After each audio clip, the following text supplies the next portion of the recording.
மக்களின் போக்குவரத்து வசதிக்காக தமிழ்நாடு அரசு போக்குவரத்து கழகம் மற்றும் அரசு விரைவு போக்குவரத்து கழகம் சார்பில் பஸ்கள் இயக்கப்பட்டு வருகின்றன. அல்ட்ரா டீலக்ஸ் பஸ், குளிர்சாதன வசதி பஸ், படுக்கை வசதி கொண்ட குளிர்சாதன வசதி பஸ், படுக்கை மற்றும் இருக்கை வசதி கொண்ட குளிர்சாதன பஸ், படுக்கை வசதி கொண்ட பஸ், படுக்கை மற்றும் இருக்கை வசதி கொண்ட பஸ், கிளாசிக் பஸ் போன்றவை இயக்கப்பட்டு வருகின்றன. தஞ்சை மாவட்டத்தில் தஞ்சை, கும்பகோணம் ஆகிய இடங்களிலிருந்து விரைவு பஸ்கள் பல்வேறு இடங்களுக்கு இயக்கப்படுகின்றன. தஞ்சை பழைய பஸ் நிலையம் அருகே அரசு விரைவு போக்குவரத்து கழக பணிமனையும் விரைவு போக்குவரத்து கழக பஸ் நிலையம் உள்ளது.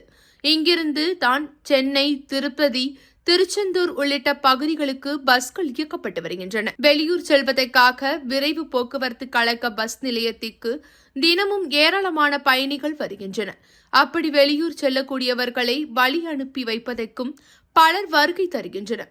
இப்படி வரக்கூடிய பயணிகள் மற்றும் அவர்களுடன் வரக்கூடிய உறவினர்களுக்கு தேவையான அடிப்படை வசதிகள் போதுமான அளவிற்கு இல்லை. போதுமான அளவுக்கு இருக்கைகளும் அமைக்கப்படவில்லை. இதனால் பஸ்ஸிற்காக காத்திருப்பவர்கள் நின்று கொண்டே இருக்க வேண்டிய நிலை உள்ளது. அது மட்டுமின்றி முக்கியமாக தேவைப்படக்கூடிய கழிவறை வசதிகள் கூட இல்லை. ஏற்கனவே செயல்பட்டு வந்திருந்த கழிவறைகள் முறையான பராமரிப்பு இல்லாத காரணத்தினால் செயல்பாட்டில் இல்லை. இதனால் பயணிகள் அவர்களது உறவினர்கள் ஏதாவது அவசரம் என்றால் எதிரே உள்ள பழைய பஸ் நிலையத்தில் உள்ள கழிவறைக்குத்தான் செல்ல வேண்டிய நிலை உள்ளது.